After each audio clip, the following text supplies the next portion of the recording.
Media के सभी साथियों का हार्दिक अभिनंदन है, हार्दिक स्वागत है। आप सभी को नमस्कार। राज्य में जब से कांग्रेस पार्टी की सरकार बनी है और कांग्रेस की परंपरा भी रही है, छत्तीसगढ़ में 2018 में भूपेश बघेल जी के नेतृत्व में जो सरकार बनी है उसने छत्तीसगढ़ को पूरे हिंदुस्तान में शर्मसार करने का काम किया है। लगातार घोटाले दर घोटाले हो रहे हैं। कोयला घोटाले से प्रारंभ होकर जो घोटाले उजागर होने का सिलसिला प्रारंभ हुआ है, कोयला घोटाला, फिर शराब घोटाला, फिर डीएमएफ घोटाला, गौठान घोटाला, गोबर घोटाला, रेत में घोटाला, सीमेंट में घोटाला, और वो सिलसिला लगातार चल रहा है। और अभी ईडी ने जो मामला उजागर किया है, वैसे तो अन्य घोटालों की तरह भी कोयला घोटाला 25 रुपए पर टन वसूली हो रही है, ये पब्लिक डोमेन में आ चुका था। शराब घोटाला ईडी की कार्यवाही से पहले पब्लिक डोमेन में था कि शराब के 2 काउंटर होते हैं दुकानों में, नकली होलोग्राम, नकली शराब की बिक्री हो रही है और वो कांग्रेस के खजाने में जाता है। और यह जो घोटाला अभी ताजा उजागर हुआ है, यह भी आप सबकी जानकारी में था कि कस्टम मिलिंग की राशि 40 रुपए से बढ़ाकर 120 रुपया किया गया है। और वो 120 रुपए की राशि किस प्रकार से 40 रुपए से सीधे 120 रुपए,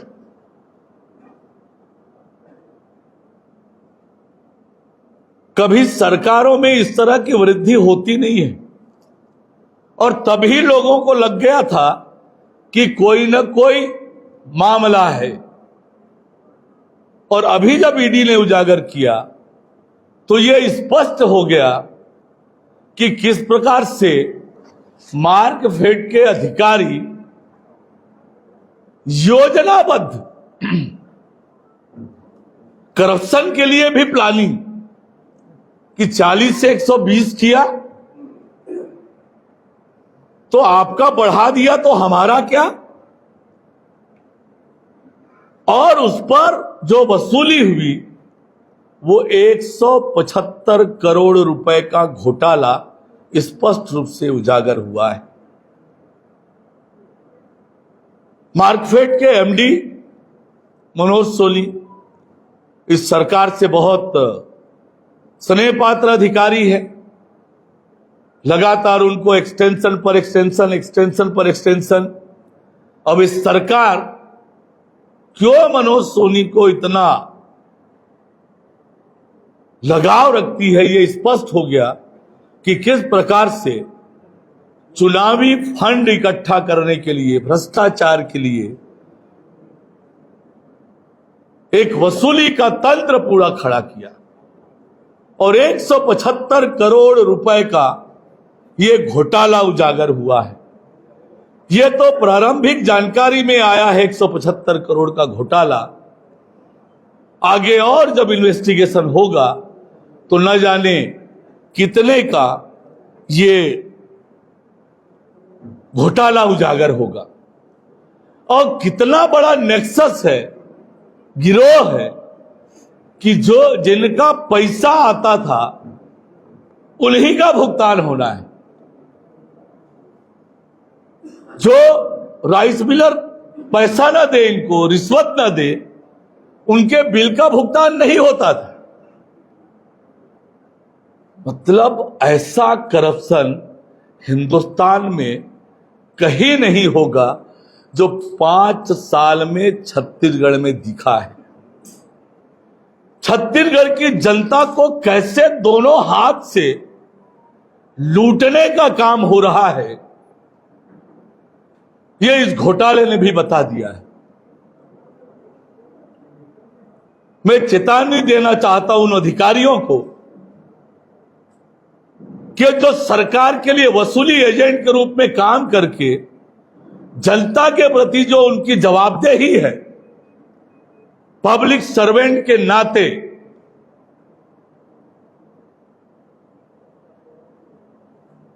उसको निभाएं। मुख्यमंत्री मंत्री के कहने पर इस तरह के घोटाले में संलिप्त ना हो, और जो भी अधिकारी भ्रष्टाचार में संलिप्त होगा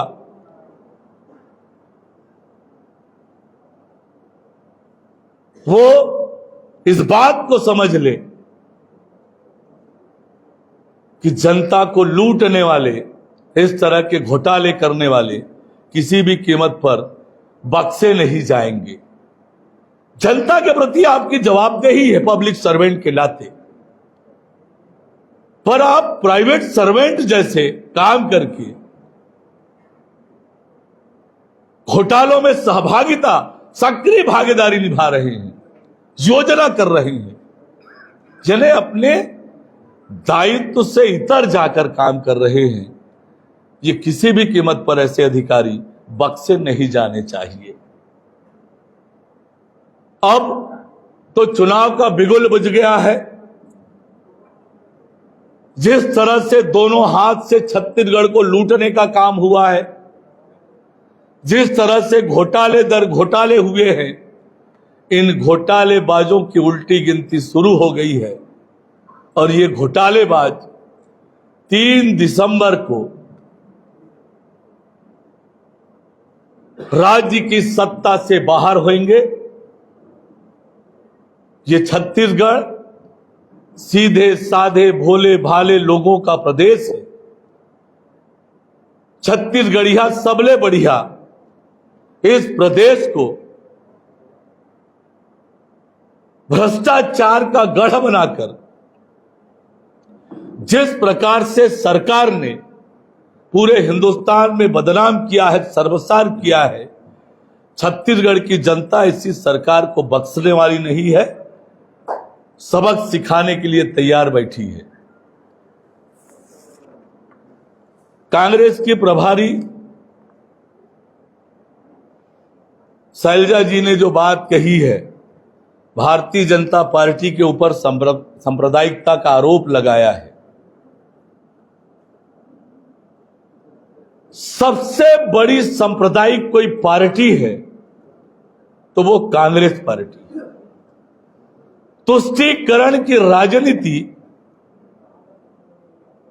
कांग्रेस की पहचान है, जैसे भ्रष्टाचार कांग्रेस की पहचान है, जैसे क्राइम और करप्शन ये कांग्रेस के साथ जुड़ा हुआ है, वैसे ही तुष्टीकरण और सांप्रदायिकता कांग्रेस के साथ जुड़ा हुआ है।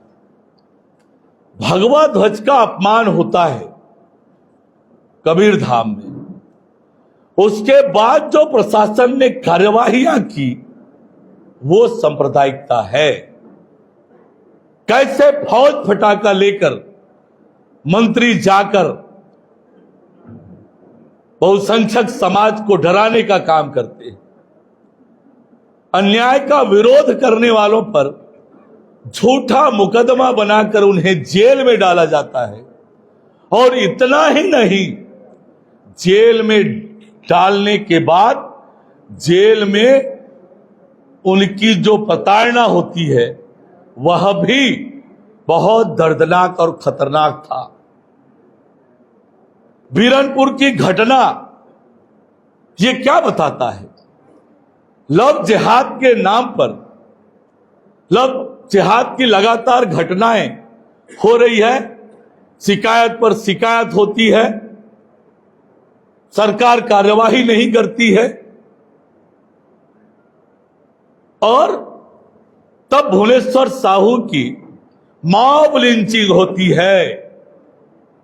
40-41 लोग इकट्ठे होकर एक निर्दोष भुवनेश्वर साहू की हत्या करते हैं, और हत्या के बाद सरकार ने जो कार्यवाहियां की,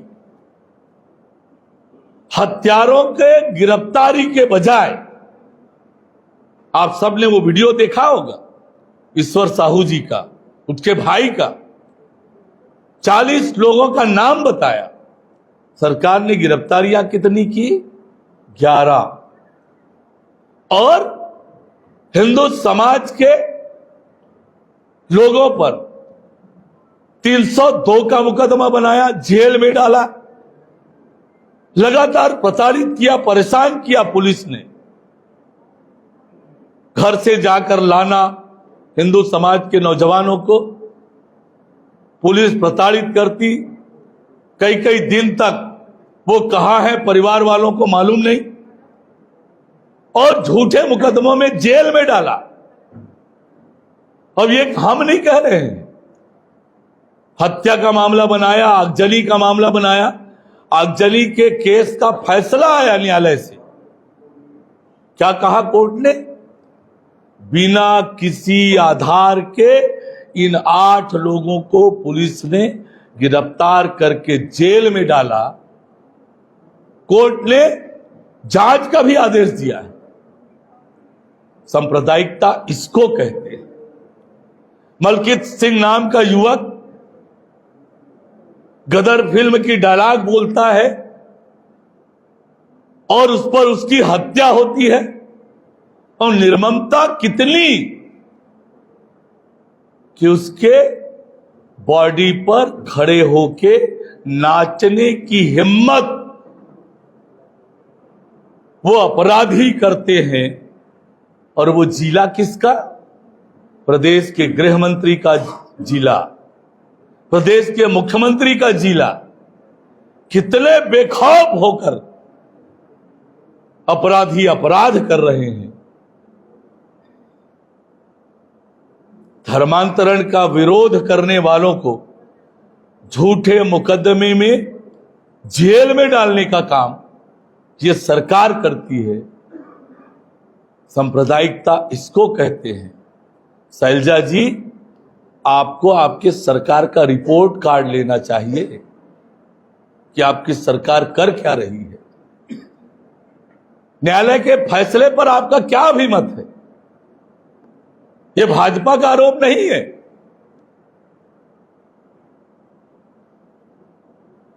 अभी जो मोहला मानपुर में हत्या हुई,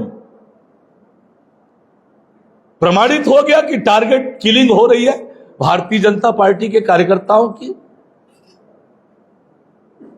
स्वीकार किया गया कि वो भाजपा का प्रमुख पदाधिकारी है, इसलिए उसकी हत्या हुई, हत्या की।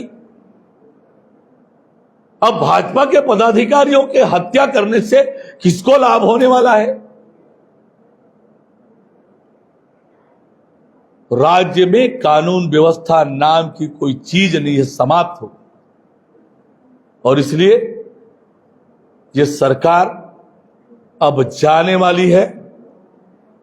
छत्तीसगढ़ जो शांति का टापू है, ईमानदार मेहनती लोगों का प्रदेश है, उसे भ्रष्टाचार का गढ़ बना दिया, अपराध का गढ़ बना दिया, नशे का गढ़ बना दिया, धर्मांतरण का गढ़ बना दिया। पर यह सरकार अब जाने वाली है। 3 दिसंबर को छत्तीसगढ़ में कमल खिलेगा। छत्तीसगढ़ एक बार फिर शांति का टापू बनेगा। छत्तीसगढ़ खुशहाली और तरक्की की ओर आगे बढ़ेगा।